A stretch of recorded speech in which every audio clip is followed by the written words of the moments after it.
This is the original esport racing game. This is iRacing.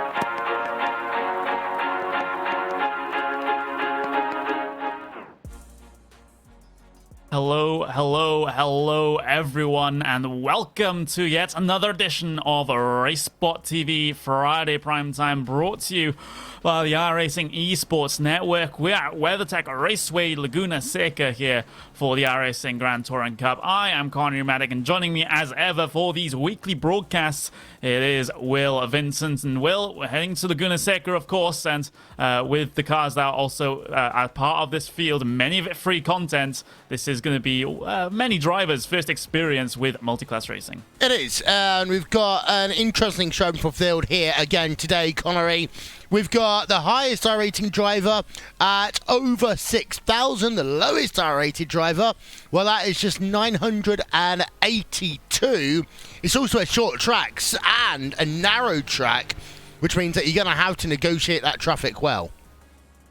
Yep, you absolutely do, and we had an absolutely fantastic race last time out at Watkins Glen, especially in that VW Jetta field. There are 5 of them here today, so maybe not expecting all that much from that particular field, but we do have a bumper 10-car Solstice field here, so hopefully they can give us a little bit of fun for this race. As qualifying draws itself to a close, then we'll get ourselves the starting grid for this week's race. Stefan Overgaard will start P1 in your Ford Mustang field, with Clifford Eben starting in the second spot. Cian Riley Howell, he starts P3 with Thomas Liku there in P4. And then Dustin Pridemore and Darren Quinn will round out your final couple of spots in your Ford Mustang field. And then you look to your Jetta. Nicholas Short takes pole position from Michael Johnson, with Jamie Wilson in P3. P4 on the grid goes to Constant Nikari, with Miguel Da Silva rounding out the VW Jettas. Then in your Solstice field, it's Sergio Garcia Lopez taking pole position, with Andrew Simmons on the front row with him. The second row consists of Ricardo Galtera with Chris Pence. Then further back you have David Melnaritz and Alan McCain. As you cycle yourself down the field, you see L.A. Verstraeten there with Daniel Ariel Munoz, Eric Schulfoff, and Sven Demmel starting at the back of your entire 21-car grid here today. Of course, we will have a full pace lap to get things over and done with before we get ourselves the green flag for this race. Will, what are your expectations? If I'm correct, well, there are quite a few drivers who didn't qualify, so we're going to see quite a few people coming through this field early on. I say that, we're not, it's all fine, it was just my timing and scoring, which is a little bit weird, but either way, that first lap is going to be crucial, especially as you head into Turn 6. It's the carousel, the corkscrew that everyone talks about here, but actually, Turn 6 is that one corner where it can go from very good to very bad very quickly. Yeah, your line has to be absolutely perfect through there, otherwise you'll lose a ton of speed on the way up towards what is going to be the corkscrew right at the top of the hill. And if you don't get that good run through there, then it's going to be very difficult for you to hold position when it comes to the heavy braking zone at that portion of the racetrack. Everyone is rolling here, no problems here on this pace lap, as the field decides to separate itself out here into its constituent classes as we head our way through the first sector. And we can talk about how the first corner isn't really the first corner, Will, but I think we've done that to death. Yeah, we have. Countless times. In fact, there was almost an entire chapter of a book written by Carl Fogarty, a famous motorcycle driver who took part in superbikes back in day, talking about how turn one wasn't turn one, but it's still important, and it's always a case of hold your line and be careful through that. Absolutely. Through turn 5 they go as they start the climb up the hill then. Of course, the sun just setting just across the other side of the racetrack there. Very, very bright indeed as they head into this very dangerous at times left-hand kink. If you clip that curb on the inside a bit too much, then you're going to go for a very wild ride indeed. But if you get it perfect, you can set up for moves up here towards the corkscrew. One of the most infamous portions of racetrack here in the world, and of course in North America as well, as it's basically a sheer drop all the way down here. And it's an absolute roller coaster for a driver, and for spectators it's quite enthralling as well. It is, and IndyCar is coming back here, of course, this year for the NTT IndyCar Series Championship finale. That's going to be fun to watch. Incredibly fun indeed, and well, we'll get this race started in just a couple of moments time because the pace car is down on pit lane, and now the field is under the control of Stefan Overgaard in your Ford Mustang field, holding up just for now. Green flag flies. We'll get going here for the iRacing Grand Touring Cup at the WebTech Raceway Laguna Seca. Stefan Overgaard just edges himself ahead of Clifford Evan for P1 in your Ford Mustang field, but Evan will come back at him down the inside, coming in through the Mario Andretti hairpin.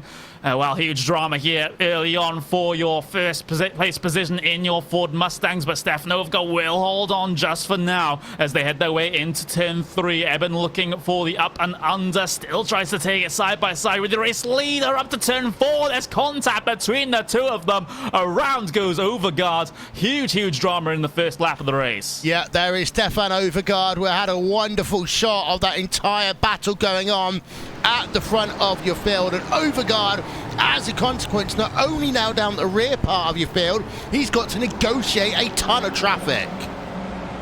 Absolutely, it wasn't the best of races last time out for him, as well as he had a bit of an incident up towards the bus stop at Watkins Glen, and now the first lap of the race here, he's being spun out from the race lead by Clifford Eben. I don't think that you can really sugarcoat that one. He'll have to try and recover throughout the rest of this race now. You do have 3 other classes here today, and obviously they are in their respective battles as well. Nicholas Short, currently race lead in your Jetta field, now coming under threat from Jamie Wilson. That's the Team Chimera car having a little bit of a look on the outside of turn 10. They're actually going to get stuck here behind the creek here, because that Ford Mustang doesn't seem to be all that quick at all. The Jettas are trying to fall through on the back end of your Ford Mustang field here, Will. Yeah, this is fantastic, and this is what I talked about as a narrow track, and the strength of field here is widely varied as well. Oh. What's on? Oh, the Mustang almost hit your Jetta race leader there on the way through the left-hand kink down in towards the Mario Andretti hairpin, and Nicholas Short got away with that, and now he's showing his frustrations, shows the bumper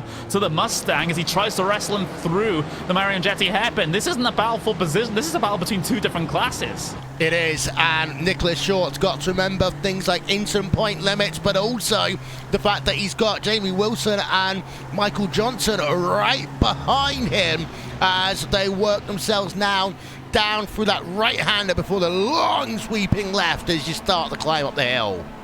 Absolutely. I have to see how this dynamic of this battle at the front of the Jetta field is going to be affected by the slower Mustangs, because you can see the Mustangs obviously hugely faster in a straight line. It's just that some drivers at the bottom end of that field are struggling with the corners here today, and it seems like the Jetta drivers, more experience, can actually make themselves go faster through the slower sequences of corners. But now in towards the corkscrew again, Nicholas Short so much better through there than, you know, cars of a class above him. It's really weird to see, but again, he's going to get blocked here on the way down towards turn 10. Jamie Wilson trying to capitalize. Finally, Nicholas Short sends it down the inside of the Mustang. He doesn't want to hang around stuck behind slower traffic, and Jamie Wilson tries to file his way through on this one as well. Oh no! The 19 has completely plowed the race leader of the Jettas there. Nicholas Short out into the gravel. This is ridiculous, Will. Yeah, it is, and I was about to say there's so much damage to the side of your race leader in that class's field. The number 5 on Nicholas Short. Here's Here's the replay as they come in towards that final corner. And, well, I don't know whether that is inexperience, locking of the brakes, or just retaliation, but that was not fun at all to watch. Yeah, that is, you know, you can't really sugarcoat that. That is just absolutely horrendous what has happened there with number 19. And I think Nim Gross Jr., our iRacing steward, might just get involved with that one at the end of this race. But to make the Jetta's problems worse is that the Mustangs are going side by side ahead of them now in the midfield of your Jettas. So it seems like both the classes are trying to negotiate their battles in the same piece of track. Is there's more contact going on with the 19 right at the back of this one. So he just needs to calm himself down and know that he's beat when it comes to these classes trying to pass him. Yeah, they're coming around the hill now. We can see them as well. The 19's off. That will actually give everyone ahead a little bit of breathing room. But it's Jamie Wilson who now leads that class as a consequence of that one over Michael Johnson. And Nicholas Short is back up to 4th place in class. Yeah, Nicholas Short just simply has to recover this one. He has another position on the cards here as well because he's behind Miguel de Silva on the way down to turn 10. But you have to wonder how damaged that VW Jetta is. They are pretty tough cars. So he could still be on race pace here down the inside at the final corner over da Silva here. But De Silva does have the better run off the corner, and he's able to pull slightly ahead as they head their way across the line to complete lap number 3 of this event. Still the battle for P1 in your Jetta is still relatively close, but still similarly being disrupted by all of the Ford Mustang shenanigans that's going on right now. Miguel De Silva, meanwhile, in the battle I was talking about just a couple of moments ago, pushes wide coming through the Mario and Andretti hairpin, so that's Nicholas Short gaining another position on his recovery. Yeah, Short's now up to 3rd place in his recovery drive. It's worth noting you've only got 3 of the Ford Mustangs at the front of your field right now out of the 6 who started, and they're separated already by about 6 seconds each, Connery. So there's absolutely nothing to talk about with your 3 leading cars out front. Yeah, that's a similar sort of situation to what happens at Watkins Glen. They had a fantastic battle on the first 1 or 2 laps of the race, but then basically catastrophe struck in terms of that fastest class, and they ended up being pretty spread out for the end of the race. So it seems like the same thing is going to happen here today. Meanwhile, in your Solstices, we haven't really been paying that much attention to them, despite them actually being the biggest field here today. They spread themselves out a little bit, but Sergio Garcia Lopez and Andrew Simmons, they're only separated by about 8.5 tenths of a second now on track. They are. In fact, we're going to turn our attention over to them. There is Simmons. Let's ride on board with him as he works himself down the multiple stories of the corkscrew first, and then to the left hand. You've got to be careful of that little red curve as you come down the hill. I've seen so many people spin out running on all of those red curves, to be fair. We talked about the one on the uphill left-hander, but then all the way through the corkscrew you have exactly the same as well. Makes Circuit of the Americas look tame at points, but 6 tenths per second there between P1 and P2 as... yeah, that was actually just one of the... sorry, my timing screens. Michael Johnson is just working through one of the other classes of car again. That's one of your Fords. Yeah, that's Dustin Pridemore's falling back even through the Jetta field despite being a Ford Mustang. So the Mustangs, at least the lower part of the Mustangs, are really, really suffering here today, it seems. But looks like that battle for the race lead in your Jettas has managed to get through relatively comfortably over him. But Pridemore needs to be sensible about how he negotiates this, because he's just going to go down the inside at the kink here. Why are these Mustangs fighting for position over Jettas? Answer that question, please. But we'll just have to see how this one works. We are, and of course there's that whole feeling of I'm faster, but the thing is he's already 7 seconds behind Stefan Overgaard. Now I know you can make a lot of unforced errors at a track like Laguna Seca, but as I mentioned, incident points are going to become crucial in a race like this. And also a lot of cars have got bits of bodywork that were not as they left the shop, and you'd actually look at the front end of that number 20 car, that's been chrome horned and a bit more. Oh, and there we go. A little bit more damage to that number 20 car as Nicholas Short tries to file himself through. Nicholas Short has actually got himself up into 3rd place position and quickly tracking down P2, but That's yet more damage on that number 5 car as well. You can see how much faster the Mustangs are on the straights. It just seems like some of them are just terrible in the corners. But as Pridemore tries to head his way through on the next Jetta, but completely messes it up, goes across the curb on the inside here. This is not what we want to be seeing, Will. Let's just say that. Yeah, it's not. But this is what you voted for, so this is what we're showing anyway on Friday Night Prime Time. Let's go back to that battle for... Oh, he spun around. Pridemore spun around, and he is putting that car on towards pit road. So things are now calm. There we go. So that means that most of the uncompetitive Ford Mustangs are now out of this race, it seems, with the exception of the number 19, who is still out there and might cause an issue to a couple of drivers when they come up to lap him, perhaps. But having a little bit of a look, as a result of the Ford Mustang shenanigans that we've had, the battle between P1 and P2 in your Jettas has spread out just a little bit here, up to about 2.6 seconds between those two. But it's still a close battle between P2 and 3 in this particular field, as Nicholas Short, it's a fairly quick recovery he's been able to pull off here, if he can actually get himself up into second place, Will. Yeah, indeed. It's just actually going to show your overall class leaders along the top of your screen. You've got Clifford Eben leading the way by, it's not that much. Not 44 seconds, it's 12 seconds over Stefan Overgaard right now.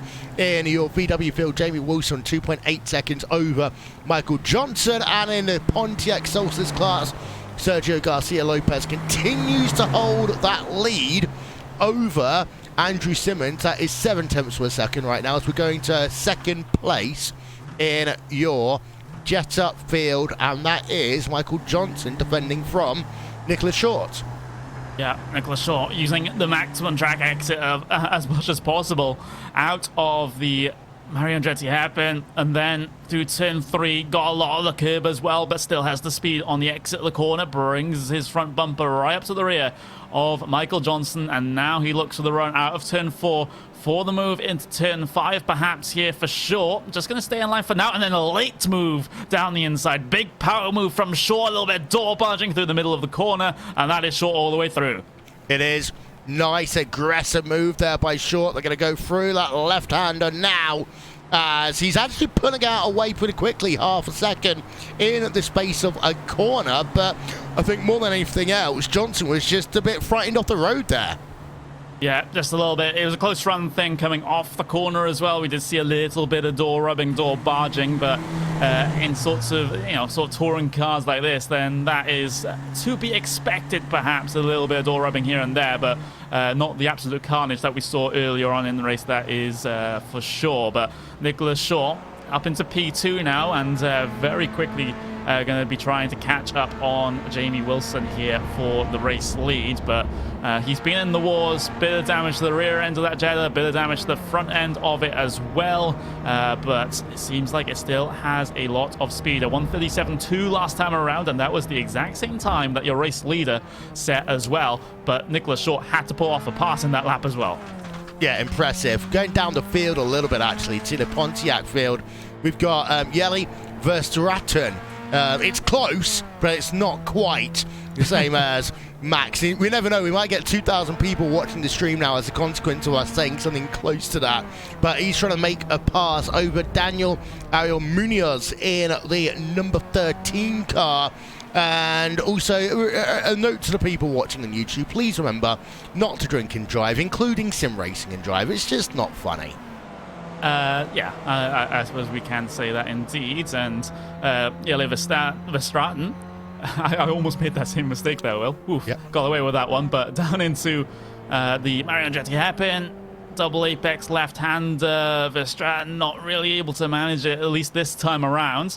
So that does allow Munoz to pull away just a little bit here in this situation. So they'll still remain the status quo just for now, but Verstraeten had a very good turn 3 and looks to capitalize on that by having a very good turn 4 as well. Just watching that gap close in. Of course, the slipstream is helping him a lot here on the way down into turn 5, so keeping him within striking distance, and a decent run through turn 5 will draw him ever closer. So it was just a slight mistake there down into turn 1 for Verstraeten. Seems like everywhere else on this racetrack he is up to pace. Yeah, he's doing absolutely fine as they work themselves now up the hill. It's a big climb here. This camera angle actually does do it a little bit of justice. You're going to see the track fall away right about now. And the fact that this camera angle, which is high up in the air, you just cannot see a thing as they dip below. And well, that shows you just how much of an elevation change there is at this racetrack. I do want to though go back and just keep up to date with the battle going on in your race lead in that class, and they're only separated by 0.8 of a second still.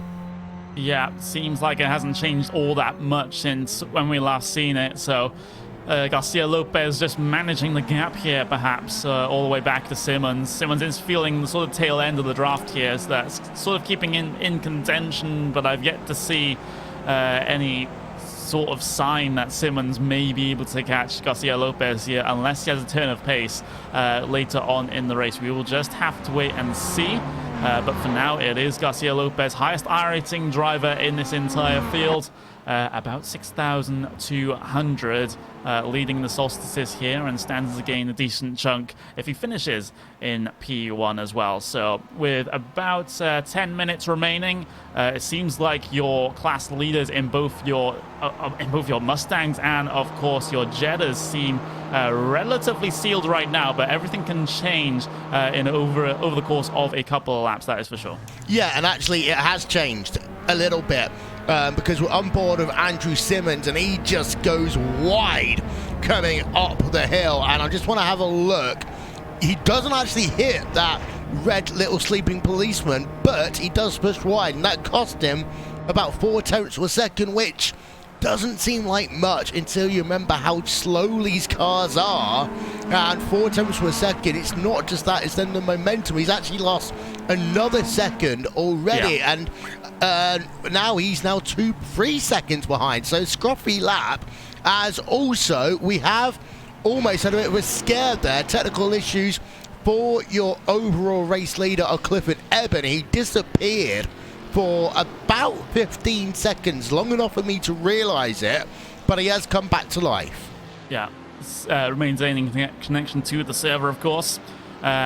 Yeah, but Andrew Simmons, he lost a lot of time on that last lap, and part of it was due to him actually getting a slowdown penalty coming down the corkscrew and just cutting that second apex a little bit too much, which is so easy to do. I've done it so many times at this racetrack, and this time Andrew Simmons has fallen foul to it. So currently sitting about 3.5 seconds, well, 3.6 seconds behind your Solstice race leader right now, but we do have close battles still going on. We still have the one with Jelle Verstraeten versus Daniel Munoz, with David Melnaritz as well, trying to lock himself onto the back of this one. And, well, that number 14 car goes very wide through turn 4. Meanwhile, Munoz down the inside at turn 5 over Verstraeten, and it almost bang wheels off the corner as they'll continue the side-by-side action under the gantry there, under the bridge, and then through this left-hand king. Coudes keep their foot in down here. Munoz able to hold position here. Jelle Verstraeten now has to be concerned about Melnaric here, as there's a Ford Mustang trying to head its way through. That's your race-leading Ford Mustang that's currently disrupting this battle. Hopefully he can get through in a rather rapid fashion, but it looks like Melnaric has actually been compromised the most in terms of this one, at least so far. Eben down the inside of Jelle Verstraeten. Next target on the list is Munoz, but it looks like all of these three are going to keep together in somewhat close circumstances. Yeah, and you're right. The number 14 car is one who lost out the most there because it was on the entrance into the corkscrew. I think that Verstappen in the number 11 car and Munoz were a little bit luckier because they already slowed down. They already gone through the hardest part of that sequence of corners, and they could just move to one side of the racetrack. But the point is, Connor, as you go into the corkscrew, there is only about a lane and a half to get it right. And everyone is going to want the line into the corner. You can give up time coming out, but it's so much harder to do so properly if you have to sacrifice your line into that part of the racetrack. Yeah, that's just sometimes what happens when it comes to multi-class racing. Sometimes you win some, sometimes you lose some in terms of the lapped traffic, but with this battle for was P14 overall, it's P6, 7, and 8 in class in your Pontiac Solstice fields. This one might just have a little bit of fire left in it before the end of this race arrives about 6 minutes and 45 seconds time. Just to have a little bit of an update on your race lead in Jettas. That looks like that gap has come down just a bit. It's down to about 2.3 seconds between Jamie Wilson and Nicholas Short, with Short taking out about 0.3 of a second on that last lap. So he's closing in your race leader. It just depends on whether he has enough laps to be able to capitalize. They've got about 4 remaining, 4 maybe 5 depending on when the white flag comes out here. They've already done 12 around WeatherTech Raceway Laguna Seca. I also have to say the font that they use for Raceway looks very, very similar to the font that they use for iRacing. It does. It does. I've never actually thought about that, but it does look like they've, or rather, iRacing have taken inspiration, maybe. No, actually, because WeatherTech Raceway. Yeah, it was Mazda Raceway first. Thing, isn't it? Yeah, it was Mazda Raceway. iRacing. Yeah, iRacing came first, so. Maybe you have to contact the iRacing office about that one. Yeah, should we get the rich energy lawyers on the phone, because they know how to defend these type of cases, right?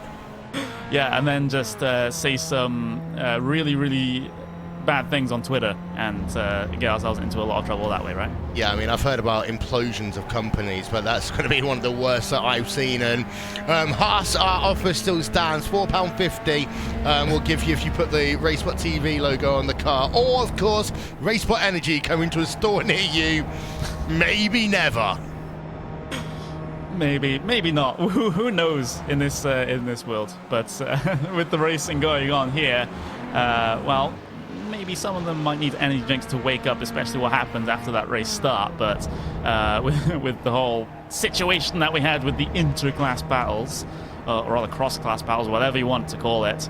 But with the Solstice field here, it looks like it is going to be the class that's going to give us at least some fighting before this race is done. We have Chris Pence and Alan McCain. That's separated by about a second here. We, of course, have that battle between Verstraeten and Mel Nauwich as well in that number 14 car. And I've pronounced the driver of that number 14's name about 15 different times already, but we'll just go with it. I think Mel Nauwich is about right. You can, of course, email us your pronunciations to Will with 1L at racebot.tv, and I'll forward them on to the people who actually know how to pronounce names, and we'll eventually get it sorted out. I do actually have to say, quick story, of course, it's graduation in a couple of weeks at our university. And one of the hardest jobs is a poor person who's actually got to read the names of people as they cross the stage. And they get a list of names, but they don't get a list of pronunciations of them. That's got to be the worst. That's like a sort of teacher taking a new, or rather, teaching a new class for the year and just getting all the names wrong on the Aaron? Well, yeah. Yeah. Battle for P4's going on, by the way, in your Pontiac field. That's Chris Pent and Alan McCain. Yeah, and that's, going to, yeah, absolutely. Oh, second place in class as well, actually. Yeah, that's Andrew Simmons just dropping like a stone through the field, it seems, and I'm not exactly sure why. It seems like he had a pretty comfortable gap over Ricardo Galletra, but Galletra's been able to make his way through. And now coming through turn 9 up through turn 10, does Simmons have anything to try and reply here with the pace of that number 8 car being as strong as it is, it seems, over him? They were very close in terms of lap times on the last lap. It seems like this lap is where things have gone very, very wrong here for Andrew Simmons. They will cross the line with about 2 minutes and 45 seconds to go, so about 2 laps here to sort the differences between these two drivers. There goes Stefan Overgaard, your P2 Ford Mustang, heading his way through into the Andretti hairpin. But Simmons seems like he has gotten out of form a little bit over these past couple of laps. It was the red curb. It was the red curb on the previous lap that he caught, pushed him wide, and again, momentum. We'll say that's actually just ahead of him. Spinning out, that is going to be the number 8 car of Ricardo Galletra as he just bins it on the exit of turn at number 4. Well, there's your highlight of the back half for the race. That got us a bit more exciting, and it was another red curb that just looped the car around, and they are so dangerous, those red curbs. And of course, they don't use them when the Inter boys come to play. But when you've got this kind of like club layout, they put them in there for exactly that reason. Yeah, Galarreta taking a few too many liberties on the inside of turn 3 and goes up on 2 wheels. Well done for Andrew Simmons to actually avoid that one. Just had to tap on the brakes a little bit, make sure he didn't run into the back, and he's able to recover that position, of course, as Galarreta. He is still out there on the racetrack, albeit with a decent amount of damage to that Solstice, but nowhere near the position that he has previously been in. He's down into P3 now, which is still be a podium finish for him, so not too shabby at all, but could have been a step further up that podium, that is for sure. But with a minute remaining here, other battles that we have potentially going on. Well, we have Alan McCain versus Chris Pence, and Galarreta has actually filed himself back into this one, being at the front of this trio. So we might see a 3-car fight here for the final podium position. Yeah, indeed. So as there is a look at that battle going on between the 3 of them, and Alan McCain and Chris Pence were battling out just a lap ago. Alan McCain was able to get the advantage. They actually went too wide up into the corkscrew. This will be the last lap of the race, Connery, and it's a long way back from 7/10 to a second to go.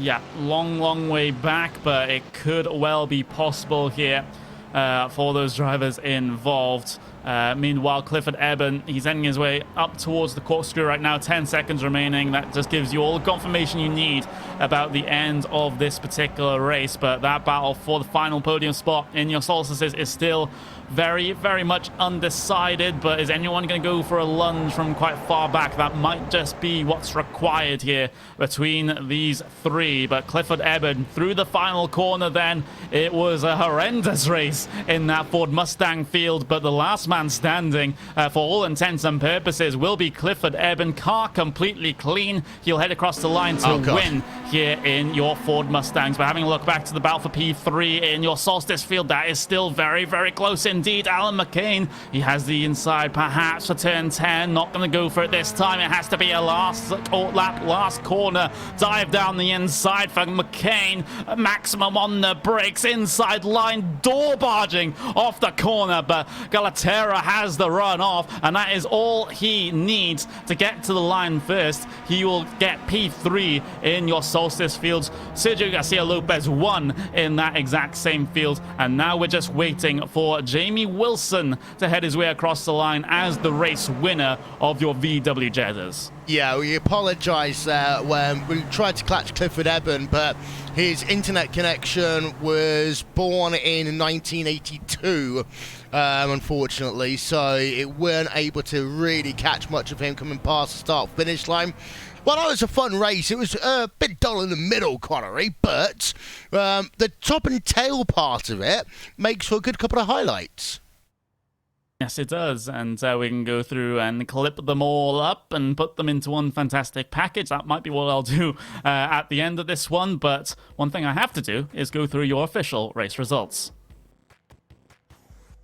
Clifford Eben will win in your Ford Mustang field here by 5.1 seconds over Stefan Overgaard. And then you have the rest of your Mustang drivers that are 3 laps or more behind. That is Kieran Riley Howell with Thomas Leclerc and Dustin Pridemore. Darian Quinn right at the tail end of the field there, 16 laps to the deficit. We do have your VW Jettas, though. Jamie Wilson wins in that one from Nicholas Short, but Nicholas Short had some pretty major drama on that first lap after getting spun out from the race lead. Michael Johnston will get the final step of the podium in that Jetta field, with Constant Akari, Miguel de Silva rounding out the Jettas. Then you look to your Solstice field. It's Sergio Garcia Lopez winning this one, and a very confident performance in qualifying as well, getting him the pole and the win here today. Andrew Simmons will finish in P2 with Ricardo Galarreta holding on until the very last moment to P3 with Alan McCain's attempted move down the inside at the final corner. He'll only be good enough for P4. P5 will go to Chris Pence, and then the rest of your finishers here today: Daniel Munoz, Yeliv Estrata, and David Melnauritz. Eric Schulforth and Sven Demmel will round out your field here today.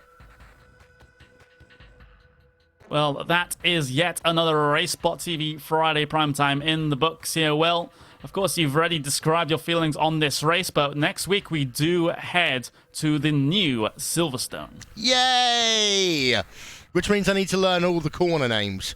Although I need to do that by tomorrow, to be fair, for the Porsche Esports Super Cup, which will be live as ever here on RaceSpot TV and on the iRacing Esports Network. You can relive the race from last week, the feature race.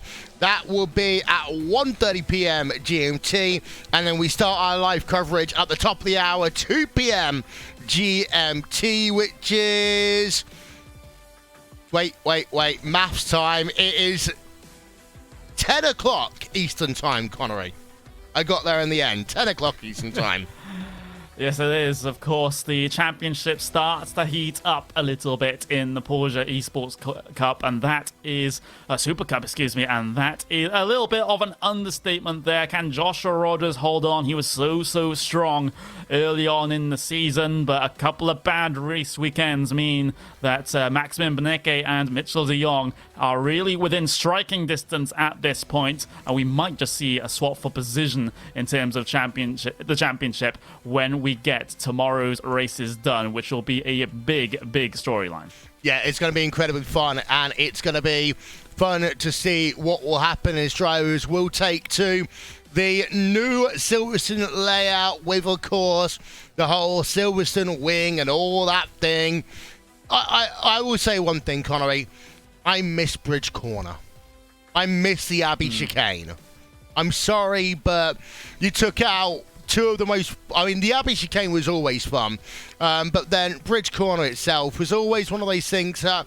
Yes, it's a bit like Eau Rouge. It's nothing like it used to be because F1 cars are so flat. But back in day, that was actually one of the reasons why Michael Schumacher actually got his F1 drive in 1991, because of how confident he was in those first couple of laps through that corner.